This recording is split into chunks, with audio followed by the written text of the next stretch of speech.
Hello, Minglava. Merry Christmas to you all. You know the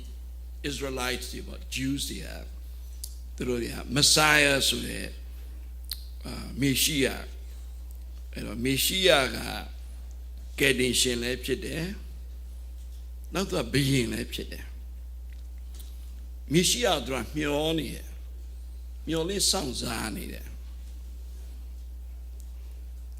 Crito Joara a chain, the general Janza Malaki, so that the Mahoma now so much. Now, Piloma Mate, the Malakine, Mate, Jarema, Nippon, Leon, Those, Nivala. The silence here, but not Piashi and Ibama said to him, whom she be ne. They say ni de Kala. Shit there. And eating la the Palestine, Mashide, the Judea, but no, eating la Gale. Yoma Guruni, a great me, ne Chebiloma, through ye, Nangaye, Lumuye, Sibaya. Alma Pine Mumu Kanzani had a change there. And a Julia le through ye Daway Tina Piloma. The Yazablema Piamiloma through ye Daway Mimu, so some Viloma people. You only downtime Viloma, Nimos on the through there, through the table. Not diving me, I don't see the dime, Yoma, Beluma, Louis A. Lene Yang, we are a machine. I'm diamond through. She let in Aline through. Don't have look at it. Pinich Kayana. A chain man, the hero me out of puppet, but they get off. You the Suya to either Ladimio goes up, you don't lebe to the Yoma Ikrid in a Palmiroma, to ye a Jibwa Chandabu, Ona, Oza Anna, Yabu Drepe to look Iroma. The beautiful Lubegani, Mayade, mean lepchit. Any chamber, Badaye, religious system, Badaye, the hero mene palm biloma, no, General Bamabia, Mabadari, no, through the corrupted. A critoa, Baymanoma, Toabiloma, Wachana, she the Janzalema, Kare, Atema. We let a hardy a mumio bono, nay a pie in a minute, the mere doing the last of Viloma, Credo, Dorolive say so, not so Credo garden, Tata, Eddie, Judy, Badai comes on it. Truly, I looked at. And all Nangaye, Dumuye, Sipaye, Badai, Bessohani Viloma, the gale, Pine Mumune. Kidney a chinka lama, Credo a Jala James there. And the Guinea context go beyond the chini net, Tatu Tamia Chit. To the Alabama people, Amabiala Bobiloma, General Sue Chima Chit. And the general and the save the world, to save the planet, to save the children, so that the appointed city she there. By John Kunibo, Kedimbo, General Daniave, Greenpeace, so that Poyani, Viloma, and do down, no? Greenpeace got General Gay, the Boja, I threw up Pelema, Wilanga, Pana, Julio, the Care, that's so some Yashide in Aline to do, Bacale, the more soap loading a Hokonia, the cat, the Monama Capital, Canque, Greenpeace, the native she did there, General Drugo, one young come there, no? Amandia,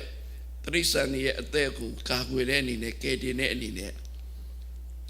And the Janzarema, Jesus Christ came into this world to save sinner. Yo, about the credo jwala, General Apietari, kedi move chede. Medo maio, come in the man la biloma. Piore kama, maia shop. To got Caesar Tara Rashid, I mean to abuse him chede, virgin chede. Clear me look your car, do don't look about it. My John look your car. Pay your animal in my poundy moon.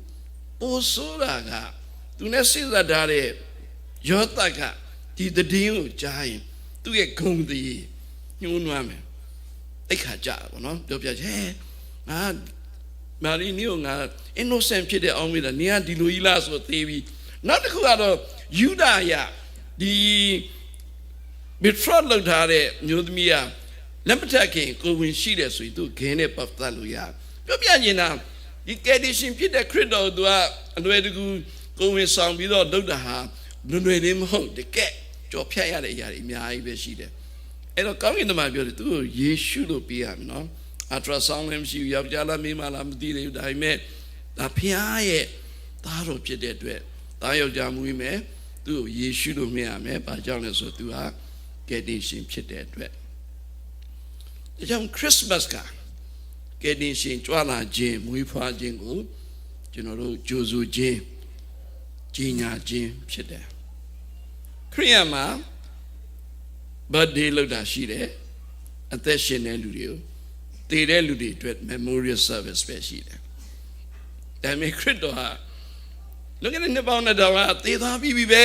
ဘာဖြစ်လို့သူ့မွေးနေ့ကိုနှစ်တိုင်းကဘာနဲ့ဟွာကျင်းပနေလို့ပြောတဲ့အခါ तू ကမသေးလို့ဖြစ်တယ်ဘာကြောင့်လဲ तू ကပြန်ရှင်တယ်3ရက်မြောက်တဲ့နေ့မှာ Easter Sunday မှာဒီနေ့ကျွန်တော်တို့နဲ့အတူရှိတယ်ဖခင်ဖြစ်ပါတယ်ဒါကယ်တင်ရှင်လည်းဖြစ်တယ်ဒါကြောင့်မို့ဒီနေ့ထူးခြားချက်ပေါ့နော်ကဘာမှာဘာသာတရားတွေအများကြီးရှိတယ်ဖခင်လို့သတ်မှတ်ခြင်းခံတဲ့လူတွေရှိတယ်ဒီဖခင်တွေနဲ့ပတ်သက်တဲ့မွေးနေ့တွေကဘာနဲ့အဟွာကျင်းပတာအလုံးမနေတာတွေ့ရတယ်နောက်တစ်ခုကတော့ခရစ်တော်တည်တဲ့အခါမှာပြန်ထမြောက်တဲ့အတွက် archaeologist တွေပေါ့နော်သူဒေသပြုတဲ့လူတွေကဘာလုပ်လဲဆိုတော့ခရစ်တော်ရဲ့ကြံကျွင်းတဲ့ခရစ်တော်ထမြောက်မှာမဟုတ်ဘူးဒါကြောင့်မို့သူအယိုးတွေတော့ရှိမှာပဲဒါအောင်ငါတို့ပြန်ပြီးတော့ရှာဖွေမယ်ဖော်ထုတ်မယ်ပြီးရင် DNA test လုပ်မယ်ပြီးရင်ဒါခရစ်တော်ရဲ့အယိုးရင်ဒါဆိုလို့ရှိရင်ခရစ်တော်ထမြောက်တယ်လို့ပြောတဲ့ဟာကိုငါတို့ကခြေဖြတ်လို့ရမယ်ဆိုပြီးတော့မှဒီနေ့ထိစူးစမ်းနေတဲ့လူတွေလည်းရှိပါတယ်ကျေးဇူးတော်ပဲဒါပေမဲ့ကျွန်တော်ဗမာပြည်တော့ဗုဒ္ဓဘာသာညီကိုမောင်မတွေကတော့ဘုရားရဲ့ဓာတ်တော်မူတော်ရှိတာတော့ဂုဏ်ယူတာပေါ့နော်ဒါဆိုရစံတော်မှဆာရီပေါ့အကယ်၍သာနော်ခရစ်တော်ရဲ့အယိုးတစ်ချောင်းဒီနေ့တွေ့တယ်လို့ပြောလိုက်တော့ကတော့ကမ္ဘာနဲ့အဟွာမှာရှိတဲ့ scientist တွေ archaeologists တွေဝိုင်းပြီးတော့မှနော်တကယ်ပဲဒါခရစ်တော်ရဲ့ဟလာကြံကျွင်းတဲ့ remain ပေါ့နော်ဖြစ်စေခြင်းနဲ့သူကဖြစ်လို့ရတော့ပွဲပြီးပြီခရစ်ယာန်ဘာသာရဲ့ညီကုန်းချုပ်ပဲအမေကျေးဇူးတော်နှစ်ပေါင်း2000ကျော်ဒီနေ့ထိစူးစမ်းအထောက်ပြမယ်ဘာမှမရှိပါကြောင်းနဲ့သူကထားမြောက်သွားတဲ့အတွက်အသက်ရှင်နေဖျားဖြစ်တဲ့အတွက်ဒါကြောင့်ဒီနေ့ထိသူ့မွေးနေ့ကိုကျွန်တော်တို့ကျင်းပနေခြင်းဖြစ်တယ်အဲ့တော့ရိုးရိုးရှင်းရှင်းပဲပြောကြပါစို့ခရစ်တော်ကယ်တင်ဖို့ကြွလာတယ်အဓိကကတော့ကျွန်တော်တို့ကိုအပြစ်ကနေကယ်တင်မှုဖြစ်တယ်အပြစ်ကနေဘယ်အရာကမှဘယ်သူကမှဘာကုသိုလ်ကောင်းမှုကျင့်ကြံအားထုတ်မှုနဲ့မှကျွန်တော်တို့အပြစ်ကနေမလွတ်မြောက်နိုင်ဘူးခရစ်တော်တပါးတည်းသာလည်းကျွန်တော်တို့ကိုကယ်တင်နိုင်တာဖြစ်ပါတယ်အဲ့တော့ဒီနေ့ခရစ်တော်ယုံကြည်တဲ့အတွက်တမန်တော်မှာကျွန်တော်တို့ကိုအပင်ငယ်တန်တရားဝစီရင်ရနေခရစ်တော်အာမခံနဲ့ကယ်တင်ယုံတာမကဒီနေ့လူတော်ကမှာအသက်ရှင်တဲ့အချိန်ကာလမှာလည်းကျွန်တော်တို့ကိုကြောက်တောင်းဝင်ယူကြည့်ရှုတဲ့ဖခင်ဖြစ်တယ်မနေ့ပြန်နေဖို့မစိုးရင်လည်းဘယ်လိုစားမလဲဘယ်လိုတောင်းမလဲဘယ်လိုဝတ်မလဲမစိုးရင်လည်းပြောပြီးတော့မှကျွန်တော်တို့ကိုတောင်းဝင်ယူတဲ့ဖခင်ဖြစ်ပါတယ်အဲ့တော့ဖခင်ကကျွန်တော်တို့ကိုကယ်တင်တယ်လို့ပြောတဲ့အခါမှာသဘောတရားတစ်ခုအရပါဆိုကိုယ်ကယ်စီခြင်းကိုကအကူအညီတောင်းရတယ်နောက်ဒီမှာတာမတ်ကြီးတို့တွေ့တော့အာဒုပိဆိုတာရှိရပါတော့ညှော်လိုက်တာဘယ်နှယောက်သေတော့မှပဲကုလသမဂ္ဂဒီကိစ္စကိုလုပ်ပေးမှလည်းဒီနေ့ထိမလုပ်ပေးဘူးပြောပြချင်တာခင်ဗျားတို့ကျွန်တော်တို့ဘာမှ international အဖွဲ့အစည်းတွေအားကိုးလို့မရအာဆီယံနဲ့အားကိုးလို့မရဘာမှအားကိုးလို့မရခရစ်ယာန်တို့ပြောရင်တော့ဖခင်လွယ်လို့ကယ်နေကုမဲ့လို့မရှိဘူးပေါ့ဗျာနော်ကျွန်တော်တို့ခရစ်ယာန်တွေကတရားကြမ်းကြက်တစ်ခုရှိတယ်ကျွန်တော်တို့အမြဲတမ်းဆုတောင်းကနေမှရွတ်တယ်ငါနာမဖြစ်သမုတ်တော့ငါလူတို့သည်တဲ့ဒါခရစ်ယာန်တွေဂျူးတွေကိုပြောတာပေါ့နော်ကိုကိုနှိမ့်ချသဖြင့်ငါမျက်နှာကိုရှာလဲဆုတောင်းပတနာပြု၍တဲ့အဓမ္မလမ်းကိုလွဲရှောင်နေတဲ့ငါဒီကောင်းကင်ဘုံ၌နာညောင်းကြီးတဲ့သူတို့အပြစ်ကိုဖြေ၍တဲ့သူတို့ပြေကိုချမ်းသာပေးမည်အဲ့ဒါချမ်းသာပဲဒီနေ့ကျွန်တော်တို့တိုင်းပြည်ဒုက္ခရောက်တယ်ဆိုရင်ကျွန်တော်တို့ခရစ်ယာန်တွေတောင်းကြည့်လို့ပြက်ကွက်လို့ စွမတောင်းလို့ကျွန်တော်တို့အာရမလမ်းတွေကိုမလွှဲမရှောင်လို့နိုင်မနှိမ့်ချလို့ဒီနေ့ကျွန်တော်တိုင်းပြည်ကဒီလောက်ကြာရှည်နေခြင်းဖြစ်တယ်ဒါကြောင့်ကျွန်တော်တို့ဗမာပြည်မှာရှိတဲ့သူများအင်္ဂလိပ်ကျမ်းစာမှာတော့သိကောင် heal our land ကျွန်တော်တိုင်းပြည်ကဒီနေ့ညမကောင်းဘူးပေါ့နော်ဒုက္ခရောက်နေတယ်ကျွန်တော်တခြားဘယ်ဘာသာတရားသူတို့ရဲ့ theology နဲ့တုံ့တင်မှုကဘာလဲတော့မသိဘူးကျွန်တော်တို့ကျမ်းစာကကျွန်တော်တို့တိုင်းပြည်ကောင်းခြင်းရင်ကျွန်တော်တို့ယုံကြည်တဲ့လူတွေတောင်းမရှိတယ်ကျွန်တော်တို့တွေပမာဏမဟုတ်လို့တောင်းမကြည်လို့ဖြစ်တယ်မဆလာကိက passport ရဖို့3လဆောက်ကျွန်တော်ခရစ်ယာန်သာနာကောင်းဆုံးတကဘုရားခင်ကျွန်းနဲ့ပြည်လေသူက3ရက်နေရကျွန်တော်လာကြွားတယ်ဆရာမင်းမတနာတယ်3လဟေး3ရက်နဲ့မရလေကိစ္စမျိုး3လငါကျင့်တတ်တယ်သူတို့နဲ့တော့ငါတို့ဘာဖြစ်လဲသူတို့ရဲ့ထိန်ချုံမှုအောက်မှာတော့ငါတို့ဘာဖြစ်လဲမလုံနိုင်ဘူးဒီနေ့သာနာခေါင်းဆောင်တွေထဲမှာအဲ့ဒီသဘောထားခံယူချက်တွေရှိတဲ့လူတွေဒီနေ့အများကြီးရှိတဲ့အတွက်ဒီနေ့ကျွန်တော်တို့တွေဒီလိုမကောင်းတဲ့အရာတွေကအတွန်းရှိနေတာဖြစ်တယ်ဒါကြောင့်ဒီနေ့ဘုရားသခင်ကျွန်တော်တို့ကယ်တယ်ဆိုတာတမန်တော်အတွက်အပြင်းငယ်ရတာနဲ့ဝစီရနေကယ်တာဒါ main ပေါ့ဒီနေ့အသက်ရှင်နေတဲ့အချိန်မှာကျင့်ဖန်များစွာကျွန်တော်တို့ကိုဘုရားကကယ်တာရှိပါတယ်ကျမ်းမာရေးလားလူမှုရေးလားစီးပွားရေးလားအိမ်တော်ရေးလား you name it ကြိုက်တာပြောကျမ်းစာထဲမှာကျွန်တော်တို့ကို Lord save me သုံးလုံးပဲခေါ်လိုက်ကျမ်းစာထဲမှာဘုရားသခင်ကကယ်တယ်ယက်စီကနေကိုကျွန်တော်ကိုကယ်ပါယက်စီပြန်မြင်တယ်လူမှုတဲ့လူကျွန်တော်တို့ကိုကယ်မတနာတော်မူပါဘုရားသခင်ကခရစ်တော်ကယ်တယ်အဲ့တော့ကဲတာလည်းခံရင်နေတဲ့ခတ်တီတီနဲ့မာနကြီးနဲ့တခွဲသားနဲ့နှိမ့်ချဖို့မရှိဘဲနဲ့နေလို့ကတော့ဘယ်သူမှလာမကယ်ရင်းနေတဲ့သူဒုက္ခရောက်ရင်ကယ်ရပါဦးမျိုး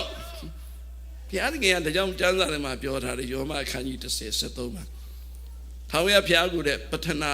ပြုတော်သူကိုတဲ့ကယ်တင်ခြင်းကိုဘုရားသခင်ကပေးမယ်ဘုရားသခင်ကိုခေါ်ပါဆုတောင်းပါဒါဆိုရင်ဘုရားသခင်ကကျွန်တော်တို့ကိုကဲမယ်လို့ကျမ်းစာထဲမှာရှိပါတယ်ဒါကြောင့်ဒီနေ့ဗမာပြည်လဲကဲပါလို့ international level မှာတစားစားအော်နေတာပေါ့နော်အော်နေတယ်ဒါကြောင့်ဒီနေ့ကျွန်တော်တို့ကိုးကွယ်ဘုရားသခင်ကကဲဖို့ပြောနေတယ်ထောင်ဖိလိပ္ပိမြို့ကထောင်ပေါလုနဲ့တီလာကိုသူတို့ကခေါ်တယ်မတရားသဖြင့်ဖန်ဆီးပြီးတော့မှလုပ်ထားတယ်ဘာကြောင့်ဆိုတော့ခရိုနီတထေးတယောက်ကသူရဲ့စီးပွားရေးကိုဖျက်တယ်ဆိုပြီးတော့မှအာနာပိုင်နေနဲ့ပေါင်းပြီးတော့မှဒီပေါလုနဲ့တီလာကိုဖမ်းလိုက်တယ်ဘာဥပဒေဘာတရားစီရင်ခြင်းမှမရှိဘဲနဲ့တခါလေပေါင်းပြီးတော့လုပ်လိုက်တယ်ဒါပေမဲ့အဲ့ညမှာပေါလုနဲ့တီလာဆုတောင်းတယ်တကောင်ရအချိန်မှာရင်လောက်တဲ့ထောင်တကားလေးပွင့်တယ်ထွက်မပြေးဘူးဒါပေမဲ့ထောင်ကတိတဲ့အခါဝင်လာပြီးတော့မှသူက command set ထောင်သားရေးဆိုတာအလုံးပိတ်ထားတာတော့ထွက်ပေါက်ရှာပြီးတော့ဘာလုပ်တဲ့ကောင်နေလဲထွက်ပြေးဖို့ကြိုးစားတဲ့ကောင်နေအခုကတော့ထောင်တကားလေးပွင့်လာလေကြာပြီထောင်သားရေးတော့တရားမှရှိမှာမဟုတ်တော့ငါတို့အရေးယူတော့မယ်သူက suicide လုပ်ဖို့လုပ်တာဘောလုံးနဲ့တရားတာဟေးမလုပ်နဲ့ငါတို့အားလုံးရှိတယ်ဟာဒါနဲ့သူမီးထွန်းပြီးတော့ကြည့်တော့ဘောလုံးနဲ့တီးသားနဲ့မကောက်ကြံနဲ့ခရိယာမဟုတ်တဲ့ထောင်သားတွေအားလုံးရှိနေတယ်အဲ့ဒါက Christian presence and the Christian influence လို့ခေါ်တယ်ဘောလုံးနဲ့တီးသားကစပြီးတော့မှကောင်းတဲ့ပုံသက်တွေနဲ့ထွက်မပြေးပဲနဲ့ဒီနေ့ခရိယန်တော်များများငါတို့ဆုတောင်းနေလေဖျားလမ်းပွားလေလမ်းပွင့်နေလေထောင်တကားလေးပွင့်နေလေအဲ့ဒါမှမထွက်ပြေးမင်းငတုံးno ထွက်ပြေးမိမှားသွားပြီ fugitive ဖြစ်သွားလိမ့်မယ်မထွက်ပြေးဘူးအဲ့နဲ့ထောင်တကားထောင်မှုနဲ့အရန်ကျေးဇူးတင်ပြီးတော့နတ်ပြားအောင်မလို့ no ငါတော့နတ်ပြားငါလည်းလူပဲအဲ့နဲ့ခေါ်သွားတယ်စီးရေတွေပဲစီးပြီးသွေးတွေပဲအနာတွေပဲချဲပြီးတော့မှ तू သိတယ်နော်ဒီလူတွေကတာမန်လူတွေမဟုတ်ငါပြောလေသိလားကျွန်တော်တို့တဲ့ကဲတင်ချင်းရဖို့ဘာလုပ်ရမလဲ what must I do to be saved အပေါ်နဲ့တရားရိုးရိုးလေးပဲခရစ်တော်ယုံလိုက်တဲ့ဒါဆိုရင်မင်းနဲ့မိမိသားစုကဲတင်ချင်းရနိုင်မယ်အဲ့ဒါကနော်သူကဖះအောင်မသိတော့သူအခက်အခဲတွေ့သူရဲ့ the only way solution ပါ suicide လုပ်မယ်ဒါပဲသူပြဿနာမရင်ဆိုင်ခြင်းဘူးမရင်ခံစားသူမိမကလေးသူဘာမှမစဉ်းစားတော့သူ့အတွက်ပဲသူစဉ်းစားကျွန်တော်ယုံနေအဲ့ည ခရစ်တော်ယုံပြောင်းလဲပြီးတဲ့နေ့ဟာဆိုင်တော့ तू ဘဝမှာဘယ်လိုပဲအစဉ်ပြေးမပြေးဆိုစိုက်လို့မှမဟုတ်တော့ဘာကြောင့်လဲ तू သိသွားပြီ तू ကဲတဲ့ဘုရားစီသွားပြီအဲ့တော့ဒီနေ့အမှားကျမ်းစာကျွန်တော်တို့ကိုခရစ်တော်ကြွလာတာကယ်ဖို့ကြွလာတယ်ပုံစံအမျိုးမျိုးနဲ့အဓိကကတော့တမန်တော်မှာကျွန်တော်တို့ကိုအပေငယ်ရကယ်မယ်ယုံတဲ့အတွက်အကျိုးကျေးဇူးဟာတမန်တော်မှာအာမခံချက်ရှိလို့ဒီကနေ့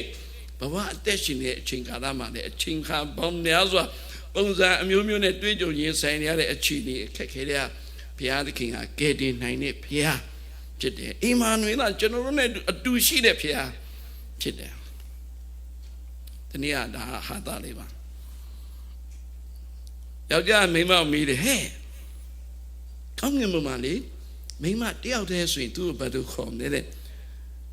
an angel ကောင်းကင်တမန်ပေါ့ဒါဆိုကောင်းကင်မမလေးမိန်းမလေးအများကြီးဆိုရင်ဘာပြောမလဲ a host of angel ကောင်းကင်တမန်ဒါဆိုကောင်းကင်မမလေးမိန်းမလေးအားလုံးရောက်နေရဲ့တဲ့ဘယ်လိုခေါ်မလဲတဲ့ peace on earth what no ဆရာကပြောတယ်ရှင်တို့တွေ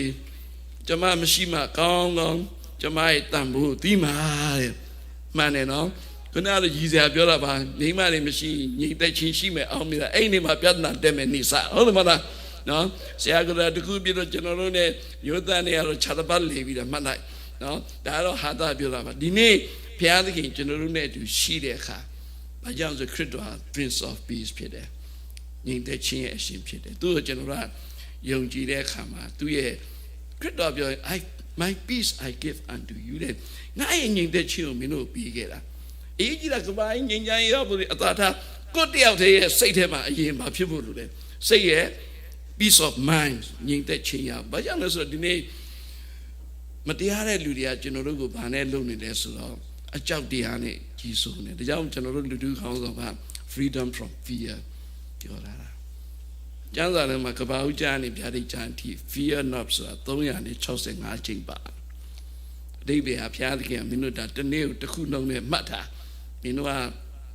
အစဉ်ပြေဘုခင်နေလိုက်အချိန်မပြေရင်တုံလုံး6ချလိုက် no consistently ဘုရားသခင်ကကျွန်တော်တို့ကိုနေ့တိုင်း fear not ငါသမီးငါသားမကြောက်နဲ့ငါမင်းတို့နဲ့အတူရှိတယ်မင်းတို့ငါကူနိုင်တယ်ကယ်နိုင်တယ်ငါစခြင်းကဘူးရှိရတာလေငါရှိရတာဒါကြောင့်မို့ဒီနေ့ဒီ message ကိုယူပြီးတော့မှအဲ့တော့ apply ကကိုယ်ပဲလုပ်ရမှာဒီဆံဝန်ကောင်းတယ်ဒီစေးကောင်းတယ်ဆိုတာကြားယုံနဲ့ကျွန်တော်တို့ကဒီ information နဲ့ကျွန်တော်တို့ယောဂမပြောက်သူလည်းမကူနိုင်ဘူးမကယ်နိုင်ဘူးဒီနေ့ကျွန်တော်တို့ကိုယ်တိုင်မိဆံဖို့နော်ဒီနေ့ကယ်ဒီရှိကြွလာတယ်လို့ပြောတယ်သူတို့ကတော့ပြောတယ်နော်ကျွန်တော်အတွက်ဘယ်လို apply လုပ်ကျွန်တော်အများအားတင်းတော်မှာပြောတယ်7စီးတာတင်ပေးလို့ရတယ်ဒါပေမဲ့ကိုယ်တိုင်စီးမှရတယ်ရေကူးတာတင်ပေးလို့ရတယ်ကိုယ်တိုင်ဘာဖြစ်လဲကူးမှရတာအဲ့တော့ကိုစားလုပ်ပြီးလို့မရတဲ့ကိစ္စတွေများယုံကြည်မှုကလည်းကိုစားလုပ်ပြီးလို့များကျွန်တော်သမီးလေးတွေ့နေဟိုငရဲမကြောက်ကျွန်တော်သူ့တဲ့ယုံပြီးမယ်မရအောင်သူကိုယ်တိုင်ဘာဖြစ်လဲယုံရမယ်ဒါကြောင့်ဒီနေ့ကယ်တင်ရှင်ကြွလာတယ်ကျွန်တော်တို့ဝမ်းသာတယ်ကျေးဇူးတင်တယ်ဒီသတင်းကောင်းဒီနေ့ဝေမျှပါလေကိုယ်တိုင်လည်းတကယ်ပဲဘဝမှာအခက်အခဲဒုက္ခအစဉ်ပြေမှုအခက်အခဲတွေကြုံတဲ့အခါကယ်တင်ရှင်ကယ်တင်မဲ့လူလိုအပ်တယ်ဆိုရင်တိမတိပေါ့နော်ယေရှုခရစ်တော်ဘုရားကျွန်မကိုကယ်ပါလို့တကယ်ပဲကြုံတွေ့တဲ့အခါတိုင်းစမ်းသပ်ပြီးတော့မှခေါ်ပြီးတော့မှဆုတောင်းကြည့်ပါထူးခြားမှုတိုးတက်မှုပြောင်းလဲမှုဖြစ်မယ်ဆိုတော့ကျွန်တော်အားပေးနေဒီကိုချုပ်ပါတယ်အားလုံးဘုရားသခင်ကောင်းကြီးပေးပါစေ God bless you all